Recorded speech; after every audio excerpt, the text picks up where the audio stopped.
خير، ازيكم يا بنات؟ عاملين ايه؟ يا رب تكونوا بخير وصحة. انا هالة من قناة نظامي حياتك مع هالة.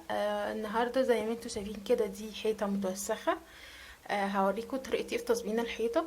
اول حاجة زي ما انتوا شايفين كده اهو طبق صغنن جدا، انا حاطة فيه مية وحاطة فيه اي مسحوق جنرال او اي حاجة، وحاطة فيه خل والسبونج بتاعتي. كل اللي انا هعمله ان انا هدعك الحتت اللي هي متوسخه دي كويس قوي. بعد كده بفوطه مبلوله هلمعها، وبعد كده بفوطه ناشفه هنشفها خالص. هعملهم خطوه خطوه معاكم، ويلا بينا نبدا الفيديو.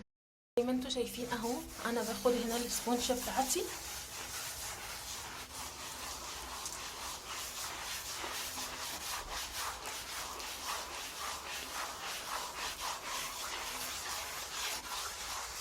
وبعمل جزء جزء صغير، مش بعمل الحيطه كلها عشان خاطر اعرف انضفه كويس وانشفه بسرعه، والحيطه ما تلطش مني ويبقاش شكلها وحش. انا كده خلاص خلصت دعك تقريبا في الجزئيه دي. هنشفها دلوقتي بالفوطه المبلوله.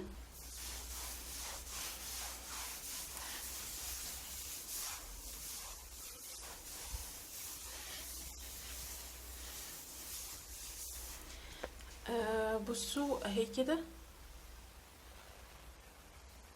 تقريبا ده الجزئيه هي يعني نطفت.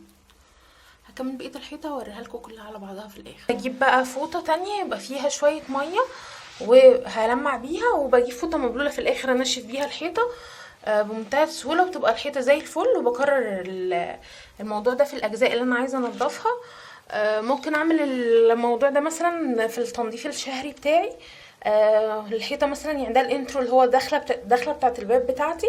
ممكن لو حتى حيطه مش متوسخه، مجرد بس ان احنا ممكن بنسند ايدينا في بكتيريا جراثيم، بنضف الحيطه بعقمها بالخل وبتبقى نظيفه ومتعقمه ومتطهره وزي الفل. بعملها كده مره في الشهر، حتى لو مفيش حاجه في الحيطان ملطشه. بس ان هي ان انا ببقى ضمنت ان انا حيطتي نظيفه.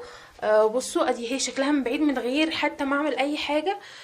مجرد بس ان انا كده عديت زي الفل.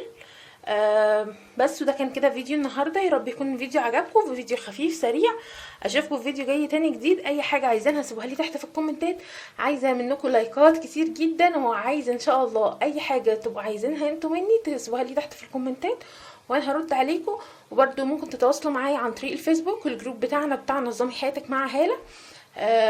انا موجوده في اي وقت تقدروا تبعتولي، هرد عليكم ان شاء الله لما اشوفها باذن الرحمن.